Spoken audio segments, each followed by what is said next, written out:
We begin with our breaking news, and that is Russia's defense ministry has vowed to shoot down any perceived threat in Syria. It follows a wave of claims in the foreign press that the White House is considering direct airstrikes on Syrian army positions.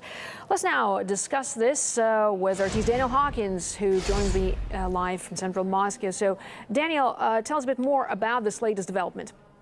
It's quite a worrying and a serious development, Marina, I have to say. It follows a marked change in attitude from the Washington administration. John Kerry himself was actually in support of limited strikes against Assad back in 2013. He then switched to a more diplomatic outlook, and now it seems there has been yet another change of course. Washington, according to media sources at least, plans to hit Assad forces with strikes on the Syrian Air Force's airfields with cruise missiles and other long-range weapons. Now, this has understandably left the Russian Ministry of Defense quite concerned. They have personnel at the Khmeimim Air Base, the Tartus Naval Base, and indeed throughout Syria. Now, they've deployed a S-400 missile defense system. This is a defensive system designed to shoot down aerial targets such as cruise ballistic missiles and also airplanes and helicopters. Russia, of course, sees a grave threat to its personnel in these latest plans to target Assad's forces. And the Russian Ministry of Defense certainly didn't beat about the bush in warning of the consequences of such plans. Let's take a listen. I would like to remind the American strategists that the air cover of the Russian bases in Khmeimim and Tartus is provided by the S-400 and S-300 anti-aircraft weapons systems, the strike radius of which may be a surprise to any unidentified flying objects. I should really acknowledge that the Russian anti-aircraft defenses won't likely have time to figure out through a direct line where the weapon's going or who it belongs to. Well, this worrying development has taken place over the last 2 weeks following the collapse and then suspension of the bilateral talks on Syria between Russia and Washington. The French foreign minister, as we heard earlier, is in talks currently with the Russian foreign minister and will travel to Washington tomorrow to talk to his American counterpart. So it's hoped that not all hope is lost for some sort of de-escalation and dialogue here after what is a pretty worrying development in Syria. Certainly, Daniel. We'll watching developments there. Thanks so much for bringing us up to speed on the story. Daniel Hawkins there. Well, a little earlier, the White House said it was well aware of any attacks on President Assad's forces would bring Russia and the U.S. closer to conflict. There's a risk associated with taking strikes at regime targets. That risk includes attacking a regime that does continue to maintain a robust air defense system.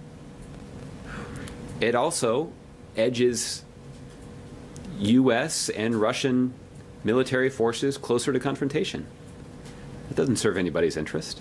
Seek and destroy. Planes, helicopters, and even missiles, you name it. The S-400 Triumph can locate and hunt down almost any flying target. First, the target is spotted and identified. Then the system starts monitoring it, or following its course. Then the command makes the call to either eliminate the target or not. After getting the green light, the system opens fire. One of the strong suits of the system is its mobility. It can literally create full-scale air defense anywhere on the ground within minutes. Preparation takes not more than 5 minutes, and everything's done by 3 people, 1 officer and 2 conscripting soldiers. The system can shoot down objects as small as a soccer ball, even if they're flying at supersonic speeds. Each S-400 system consists of several elements. One radar, which monitors the skies looking for targets, a second one, which follows specific targets, a command post, and the launcher itself, or the gun, as it's called here in the Army. Combined, the elements of the system can follow up to 300 targets, flying from as low as just a few feet above ground and up to nearly 40 miles high in the skies, which is pretty much around 6 times higher than the average passenger jet. The first S-400 systems are already in service, and along with the older S-300 and Panzer S, protect the skies over Moscow, St. Petersburg, and the central industrial region of Russia. It is planned that the S-400 will completely replace the S-300. Its production has already been ended. The S-300 is capable of intercepting targets not higher than 30 kilometers, which isn't enough since we're only covering small areas. But when the altitude capacity is raised, we can protect larger territories. Analysts say recent conflicts have shown how vital it is to have reliable defense, not only from threats from the skies, but from space also. And this is what the S-400 was designed to do. It can locate targets nearly 600 kilometers away and has a firing range of up to 400 kilometers. That's around 5 times more than its Western analog, the Patriot. There are no plans for exporting it just yet, giving Russia a chance for an unprecedented advantage against any threat from the skies for at least the next 20 years. Yegor Piskunov, RT, Southern Russia. 400 complex is designed to engage up to 80 targets at the same time. It's got a maximum range of 400 kilometers, meaning it can destroy any type of military aircraft across a wide area. The Russian missiles are incredibly fast and powerful too, and also extremely precise. Experts say they can hit a target the size of a football.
Ты у меня там ступай.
Все?